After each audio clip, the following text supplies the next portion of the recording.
하나님의 이름을 우리는 성경 속에서 여호와라는 것을 찾을 수가 있습니다. 하나님이 자신을 그렇게 소개하셨습니다. 여호와의 이름은 스스로 있는 자라고 출애굽기 3장 14절은 기록하고 있습니다.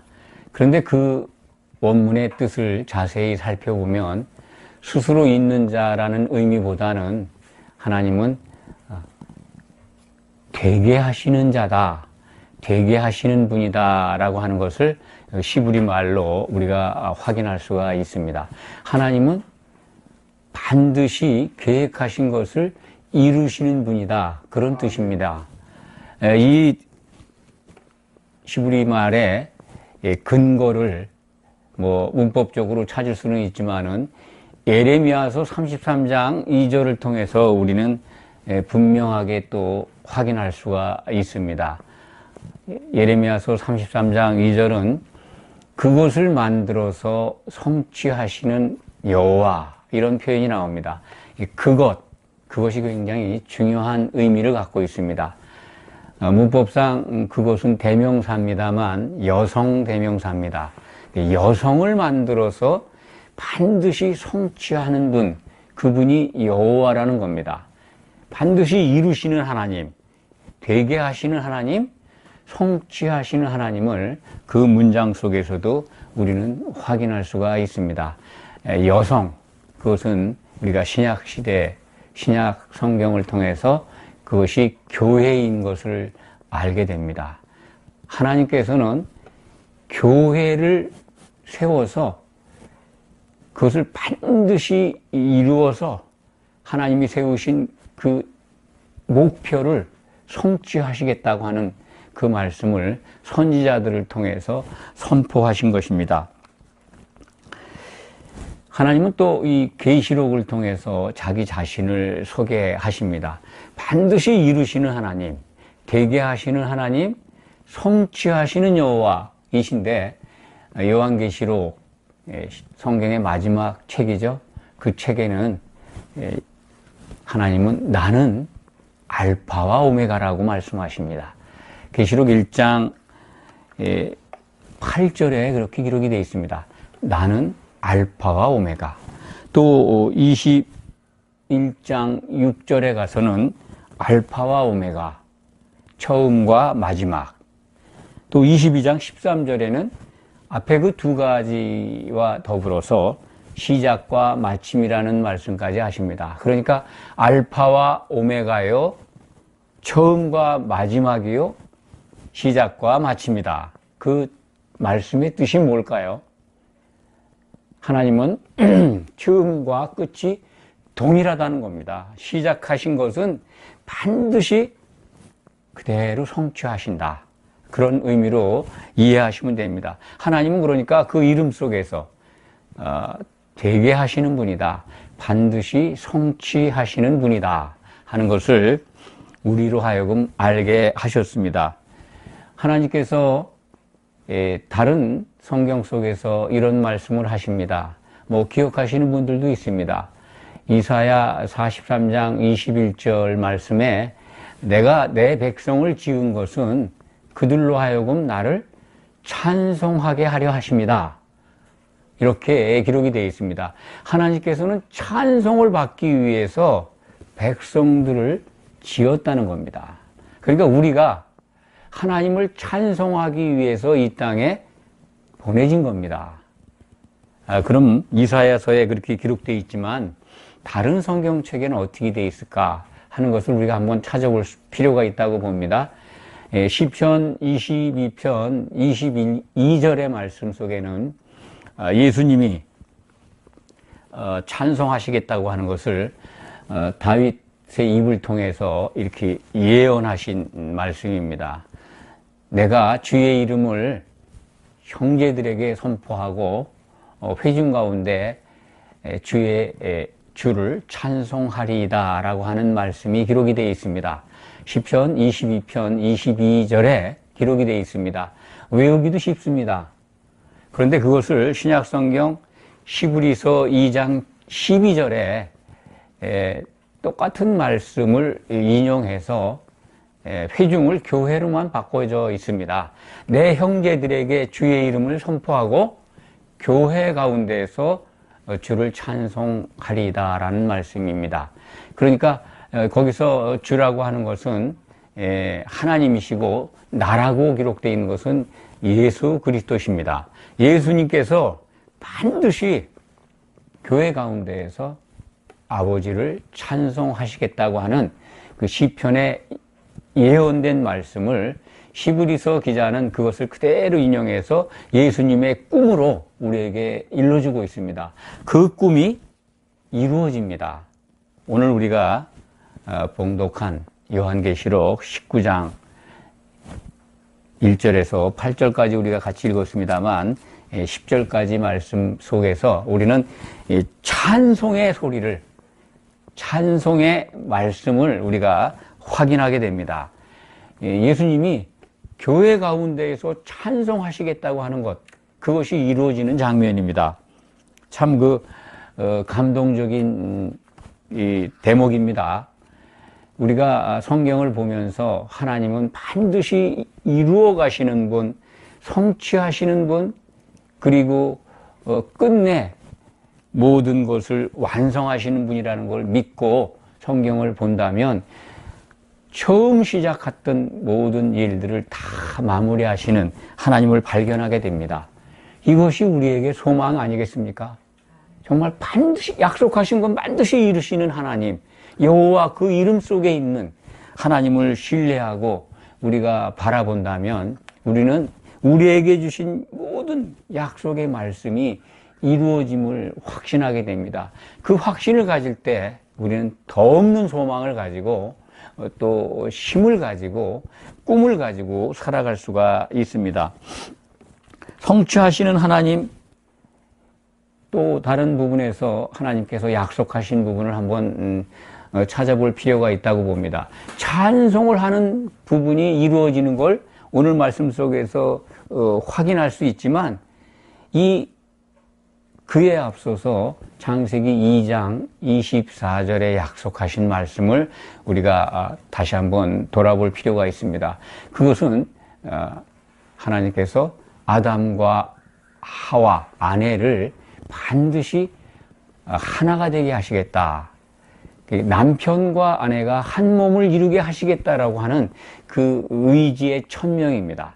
하나님께서 우리를 향해서 하신 약속의 말씀입니다. 그것을 이루기 위해서 하나님은 쉬지 않고 일해 오셨고 또 그것을 반드시 이루어 가실 겁니다. 이 부분을 창세기 2장 24절의 말씀을 신약성경 에베소서 1장 아닙니다. 에베소서 5장 31절, 32절에서는 이것이 참 큰 비밀이다. 그리스도와 교회의 결혼에 관한 말씀이다 라고 우리에게 일러줍니다. 그러니까 아담이 부모를 떠나서 아내와 합하여 한 몸을 이루게 하시겠다는 하나님의 그 의지가 하나님의 큰 비밀이라는 말씀입니다. 한 몸을 이룬다는 게 무슨 의미겠습니까? 남편과 아내가 만나서 결혼을 하게 하시겠다, 그런 말씀입니다. 과거에 성경은 어떤 책인가라는 말씀을 드린 적이 있습니다. 성경을 한마디로 그 주제를 말씀한다면 결혼에 관한 책이다 라고 소개를 드린 바가 있습니다. 그렇습니다. 성경의 맨 처음 책인 창세기에 아담을 결혼시키겠다라고 하는 하나님의 그 계획이, 그 의지가 성경 마지막 책에 가면 그 결혼이 이루어지고 있습니다. 그것을 굉장히 우리는 주목해서 볼 필요가 있습니다. 그래서 성경은 결혼에 관한 책이다 라고 여러분들에게 분명하게 말씀드리는 겁니다. 그 결혼식이 성취되는 장면이 요한계시록 19장 오늘 저희가 봉독한 1절에서 10절 사이에 기록이 되어 있습니다. 하나님은 이 일을 위해서, 이 결혼식을 위해서 쉬지 않고 일해 오셨습니다. 과거에도 일해 오셨고 지금도 일하고 계시고 또 앞으로도 그 일을 완성하실 때까지 쉬지 않고 일하십니다. 그래서 우리는 여호와라고 하는 이 그 이름 속에서 하나님은 반드시 성취하는 분이다 하는 것을 확신하고, 그래서 오늘 이렇게 우리 성도들이 모여서 예배를 드리고 또 하나님의 그 신실하심을 바라보면서 말씀을 먹고자 방송을 듣는 겁니다. 성경 속에서 우리는 결혼식에 관한 이 말씀을 마무리하는 요한계시록 19장 1절에서 8절 말씀 속에서 또 하나를 발견하게 됩니다. 그것은 뭐냐면 그 결혼식에 입는 옷입니다. 이 옷이 놀랍게도 하나님은 이것이 내가 통치한 결과물이다 라는 것을 우리에게 알게 합니다. 하나님이 통치를 해오셨는데, 이것을 위해서 쉬지 않고 일해 오셨는데 그 결과물이 신부가 입는 한벌 옷이라는 겁니다. 우리가 창세기를 다시 한번 창세기로 돌아가 보겠습니다. 인류가 처음으로 입은 옷이 어떤 옷입니까? 기억하십니까? 아담과 하와가 처음 입은 옷.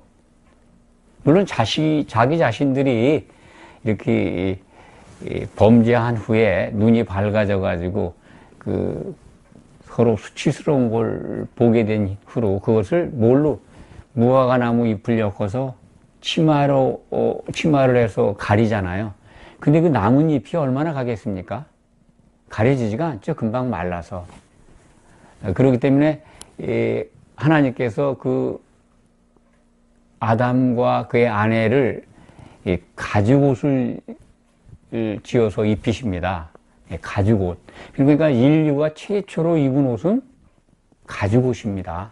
동물의 실행이 필요한 뭔가 사람들의 수치를 가리기 위해서 피가 흘려진 겁니다. 물론 이것은 예수님이 십자가에서 흘리실 피, 그것을 상징하고 있기도 합니다. 사람의 수치를 가리는데 피가 필요합니다. 동물의 피로는 사실 완전하지가 않죠. 그래서 하나님이 사람이 되셔서 사람들의 죄를 온전히 씻어주는 그리스도의 옷을 입히시기 위해서 예수님이 이 땅에 오신 겁니다. 창세기 3장 21절인가요? 한번 찾아보시기 바랍니다. 가죽 옷을 지어 입힌 부분이 나타날 겁니다. 그 가죽 옷을 입었던 인류가 이제 하나님이 쉬지 않고 일하셔서 이루시는, 성취하시는 그 결과물이 어떤 옷일까요? 그것이 오늘 본문 말씀에 있습니다. 가죽 옷을 입었던 인류가 이제 하나님이 통치하신 결과로 우리들이 함께 입게 되는 옷이 바로 8절에 나와 있죠. 빛나고 깨끗한 세마포 옷이다. 과거에 예수님의 어린 양의 신부가 각자가 아니고 한 신부라는 말씀을 여러 차례 드렸습니다. 이것을 꼭 기억하셔야 합니다. 많은 사람들이 성경을 오해해서 하나님의 뜻을 정말 오해해서 각자가 신부라고 이렇게 말씀하는 분들이 있습니다. 또 그렇게 믿는 분들이 많습니다. 자기가 신부라고 잘못 알고 있어요. 각자가. 예수님은 일부 다처제 신랑이 아니십니다. 성경은 한 신부로 단장되는 일을 하나님이 지금 하고 계시다는 것을 우리에게 보여주고 있습니다. 신약 성경은 그것을 가르쳐주고 있고 성경의 마지막 책은 그것을 또 확증하고 있습니다. 한 신부입니다. 그런데 많은 성도들이 어떻게 하나가 되느냐 하는 것은 그것은 하나님이 정하신 계획 안에 있습니다. 그러니까 각자가 신부다, 각자가 교회다 하는 그런 사람의 논리에 미혹되지 않으시길 바랍니다. 각자가 교회일 수가 없습니다. 교회가 뭡니까? 예수 그리스도의 몸입니다. 한 몸입니다. 그리스도의 몸으로 우리가 하나 되어야 하는 것입니다. 그 하나 되어야 하기 때문에 예수님은 십자가를 지시기 전에 겟세마네 동산에서 하나 되기를 기도하시지 않았습니까? 사도들이 하나가 되고 또 그들의 말을 듣고 예수님을 믿게 되는 성도들을 위해서, 오늘날 우리들을 위해서 기도하셨습니다. 하나 되기를 원하셨습니다. 그 뜻을 안다면 각자가 신부고 각자가 교회라는 그런 논리에 빠지지 않을 거라고 저는 봅니다. 이단일수록 이 신부 장사를 많이 합니다. 우리나라에 그런 걸 가르치는 종파가 여럿 있습니다. 자기가 신부라는 거죠. 자기 남편이었던 사람이 신랑이고, 그런 이단도 있습니다. 자기에게 와야 그래서 결혼식에 참여한다라고 가르칩니다. 또 어떤 이단은 자기가 이 땅에 있는 성도들의 대표이고, 예수님은 하늘에 있는 성도들의 대표라 예수님이 오실 때 공중에서 만나서 결혼식을 올린다. 그러니까 자기가 신부의 대표라는 거죠. 그런 엉터리 주장에 빠지지 마시기 바랍니다. 이단은 교묘하게 성경을 잘 모르는, 성경에 무지한 사람들을 그럴듯한 논리로 교리를 만들어서 미혹합니다. 여기에 빠지는 사람들이 너무 많습니다. 또 건강한 교회라고 하지만 각자가 신부라고 하는 그런 말씀을 가지고 가르치는 분들도 있고, 또 그것을 확신하는 성도들도 많이 있습니다. 각자가 교회라는 거예요. 각자가 성전이라고 믿고 있습니다. 고린도 전서에 기록되어 있는 너희가 한 성전인 걸 알지 못하느냐, 이런 표현인데, 그냥 너희가 하나님의 성전인 걸 알지 못하느냐, 이렇게 이해해서 각자가 성전으로 오해하고 있습니다. 성전, 그 하나님을 만날 수 있는 그 곳이 성전입니다. 성전은 그리스도 안에서 우리가 한 몸을 이루어서 이루는 것입니다. 하나님을 만날 수가 있습니다. 그런데 각자가 신부고 각자가 교회고 각자가 성전이라는 것 때문에 예수님께서 하나 되라고 하신 그 뜻이 슬그머니 변질돼 가지고 가려져 있습니다. 잘 알지를 못합니다. 왜 하나 되어야 되냐고 왜 하나 되는 것을 그렇게 강조해서 가리키냐고 오히려 의아해하는 분들이 많습니다. 그렇지 않습니다. 성도들이 하나 되는 게 복음의 핵심입니다. 그것이 왜 그러냐면 구약에 나타나 있는 절기 속에서 한 덩이 떡을 이루는 그 원리를 생각하시면 쉽게 이해가 갑니다. 무교절 누룩 없는 떡, 그 떡이 되기 위해서는 누룩이 없어야 되지 않습니까? 또 오순절에 떡 2덩이가 소재로 바쳐집니다. 구약의 제사를 예를 들어 말씀을 드립니다. 그 떡이 만들어지기 위해서 어떤 과정을 거쳐야 되는지 다 아시지 않습니까? 알곡 그대로 있으면 떡이 됩니까? 알곡 신자 하는데 그 알곡 신자 혼자 있어서 예수님 신부라고 우기면 떡이 언제 됩니까? 하나가 언제 됩니까? 제사 속에는 성도가 하나 되어야 되는 것이 그 논리가 담겨 있습니다.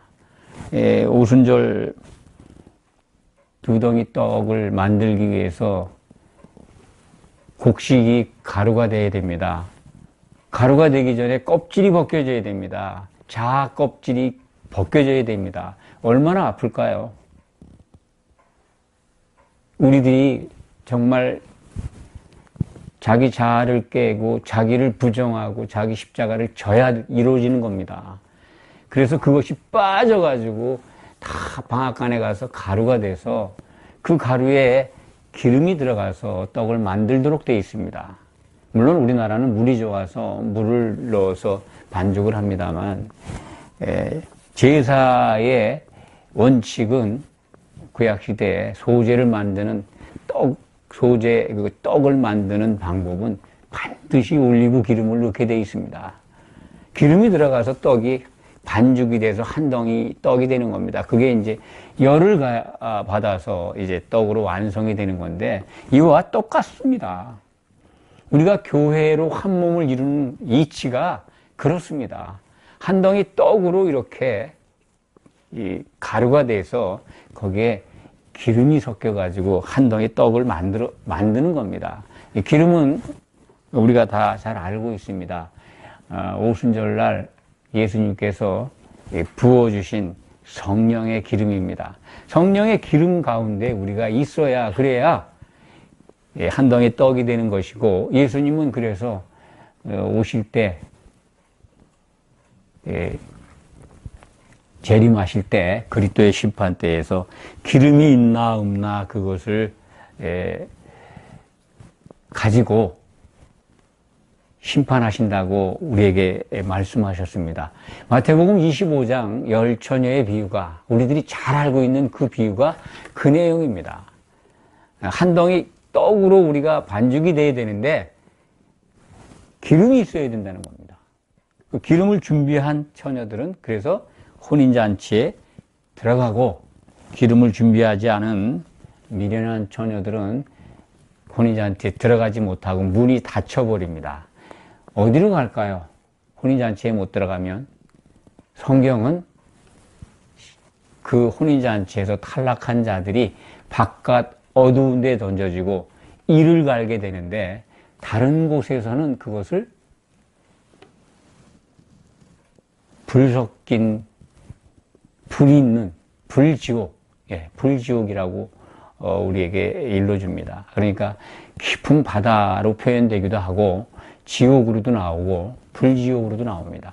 그러니까 그리스도의 심판대에서 예수님이 오실 때 열리는 그 심판 법정에서 탈락한 자들은 지옥에 던져지게 됩니다. 오늘 말씀을 이제 중심으로 하나님의 그 통치의 결과물에 대해서 좀 더 자세하게 말씀을 드리겠습니다. 이 할렐루야 할렐루야 찬송이 드디어 요한계시록 19장을 통해서 울려 퍼집니다. 할렐루야, 전에 말씀을 드렸습니다. 할렐루야, 할랄 플러스 루 플러스 야, 이렇게 단어를 나누면 그렇다고요. 야는 야훼의 준말입니다. 야훼, 여호와죠. 여호와, 루는 뭐 시브리 말로 너희들아, 여러분들아, 이렇게 복수의 대명사라고 합니다. 너희들아, 야훼를 할랄해라, 찬송해라, 이런 언어입니다. 그러니까 할렐루야, 여러분들 하나님을 찬송하십시오라는 말씀입니다. 명령문이죠. 뭐 감탄문이기도 하고, 그렇기 때문에 할렐루야는 정말 인사말이 아닙니다. 교회에서 성도들끼리 나눌 수 있는, 물론 그렇게 할 수도 있습니다만, 신약 성경에 처음 등장하는 할렐루야가 요한계시록 19장 1절에 기록된 그 말씀입니다. 19장 1절에 보면, 이 일 후에 내가 들으니 하늘에 허다한 무리의 큰 음성 같은 것이 있어 이르되, 허다한 무리가 큰 음성으로 할렐루야 했다는 겁니다. 할렐루야 나오잖아요. 이게 신약 성경에서는 처음 등장하는 찬송입니다. 예수님이 약속하신 대로, 시편의 선지자가 예언한 대로, 또 히브리서 2장 12절에 기록된 대로 우리 주님은 이 혼인잔치 안에서 성도들과 함께 할렐루야 찬송을 하시겠다고 했는데, 그것이 지금 이루어지는 장면입니다. 이 장면에 할렐루야 구원과 영광과 능력이 우리 하나님께 있도다. 그러면서 심판하신 것을 여기 이제 심판을 하셨다는 거죠. 심판은 참되고 의로운지라. 음녀교회가 심판을 받아서 깊은 바다, 지옥에 던져지는 장면이 요한계시록을 통해서 우리는 볼 수가 있습니다. 3절에도 또 할렐루야 또 이렇게 찬송을 합니다.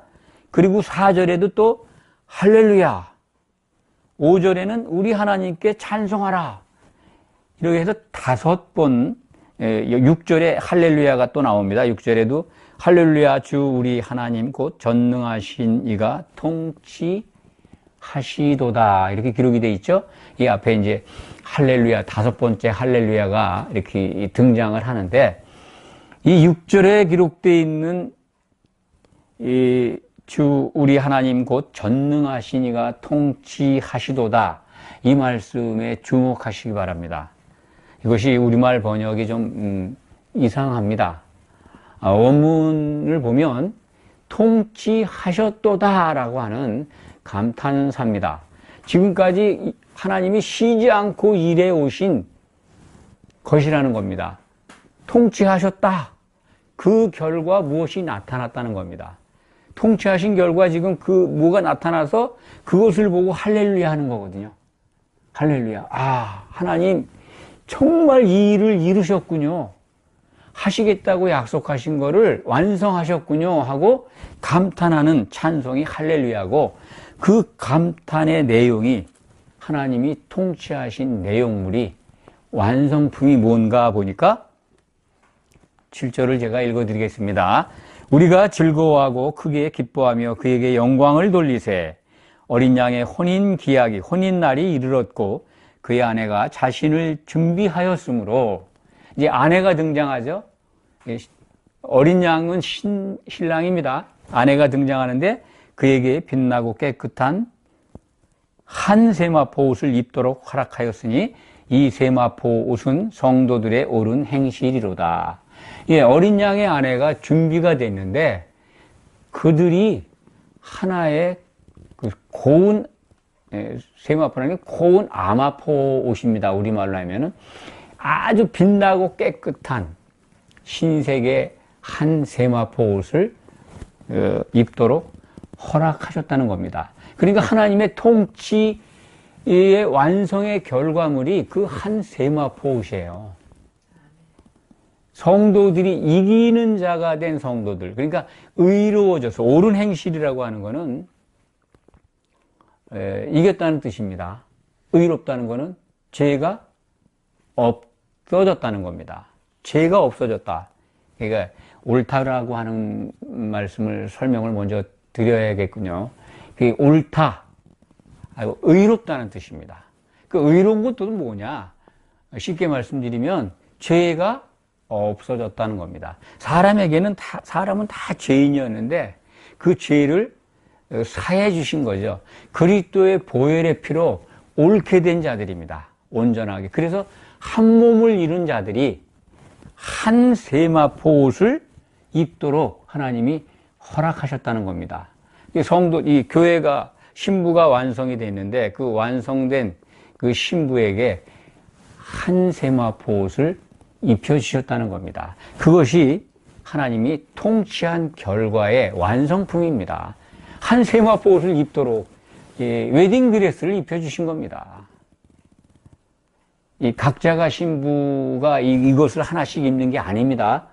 다시 말씀드립니다. 절대 그렇게 오해하지 마시기 바랍니다. 성경은 항상 이 부분을 세마포 앞에 단수를 우리에게 일러주고 있습니다. 한 세마포 옷입니다. 한 세마포 옷을 한 몸을 이룬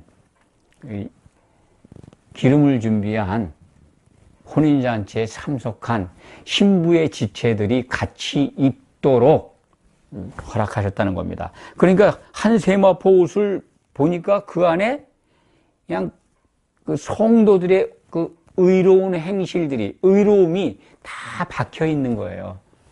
다 죄가 사해져서 승리한 성도들이 그리스도의 신부의 지체로 한 세마포 옷을 입고 단장되어 있는 겁니다. 얼마나 감동적입니까? 하나님은 이 일을 위해서 통치하셨다는 거예요.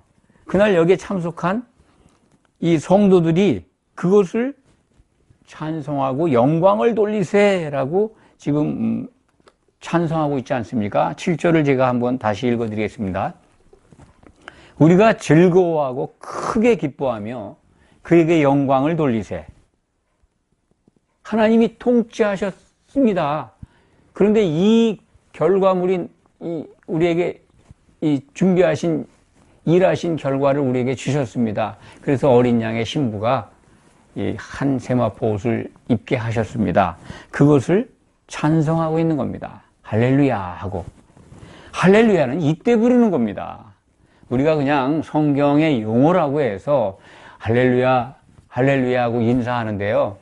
그렇게 물론 그것이 크게 잘못됐다는 말씀은 아닙니다. 하지만 할렐루야라는 뜻을 아신다면 그런 것을 남용하지는 않을 것 아닌가 그런 생각을 합니다.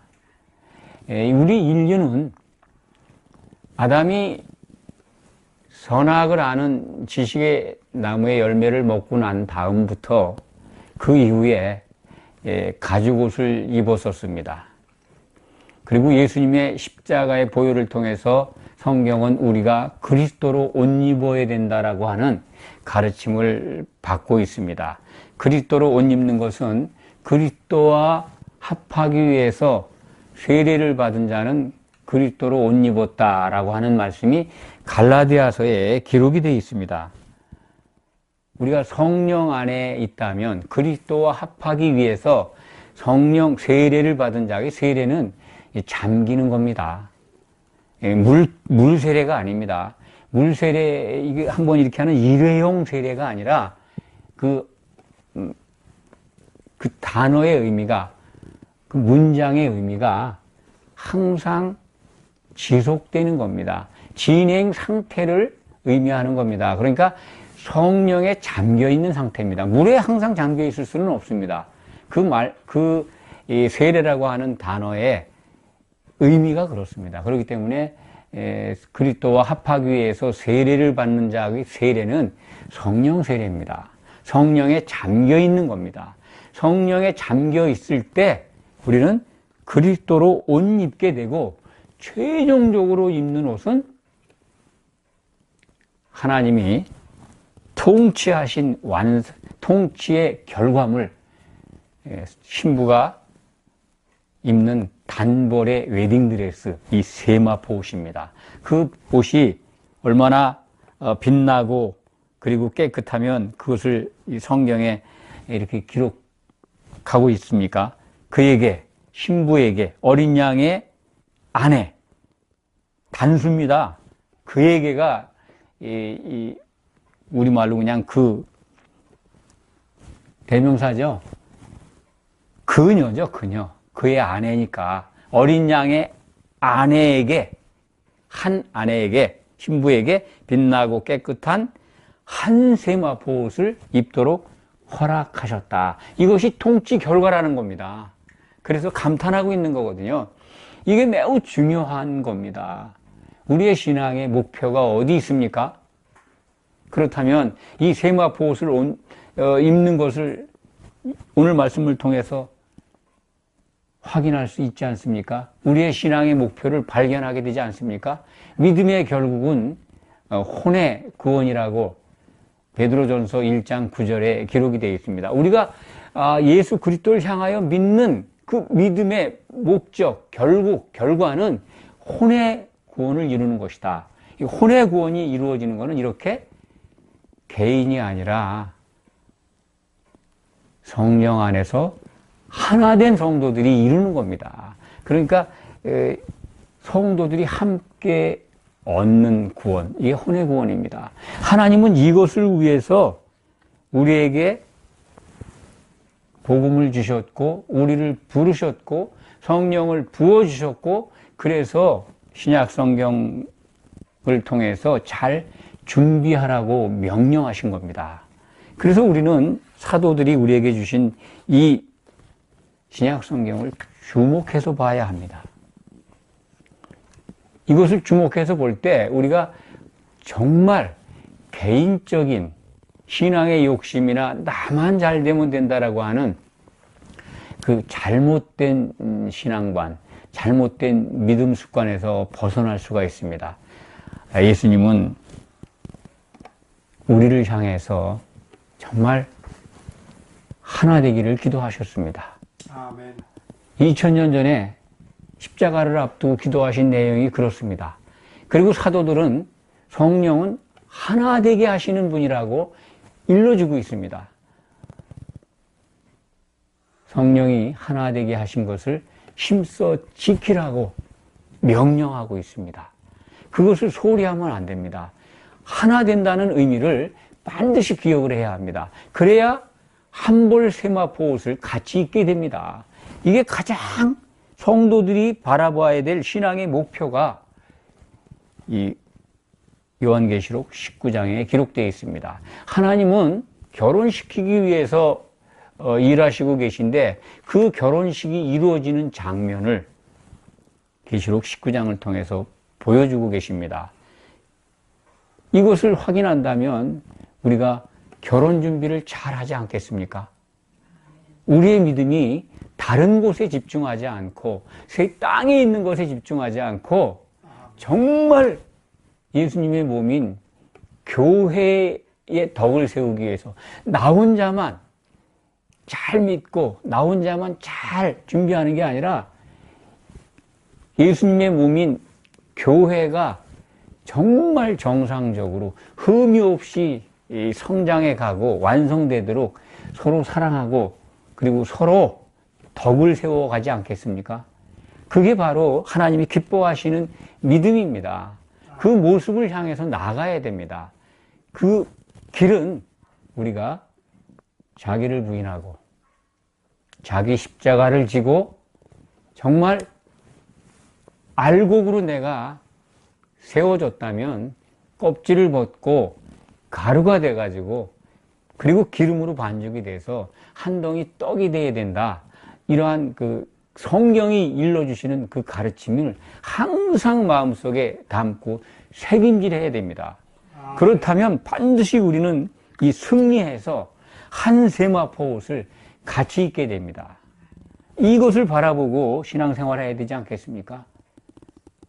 승리하는 여러분이 되시기를 간절히 축원합니다. 아멘. 기도하겠습니다. 아버지 하나님 감사합니다. 그렇습니다. 우리 신앙의 목표는 한 세마포 옷을 사랑하는 성도들과 함께 입는 것입니다. 그 자리에서 주님과 더불어 할렐루야 찬송을 부르는 것입니다. 하나님의 통치가 가져온 완성된 그 놀라운 결과물을 우리는 성경을 통해서 미리 보았습니다. 우리에게 소망을 주셔서 감사합니다. 이것을 보면 우리의 믿음은 올곧은 방향으로 나아갈 줄 믿습니다. 참으로 감사합니다. 예수 그리스도의 이름으로 감사드리며 간절히 기도하옵나이다. 아멘.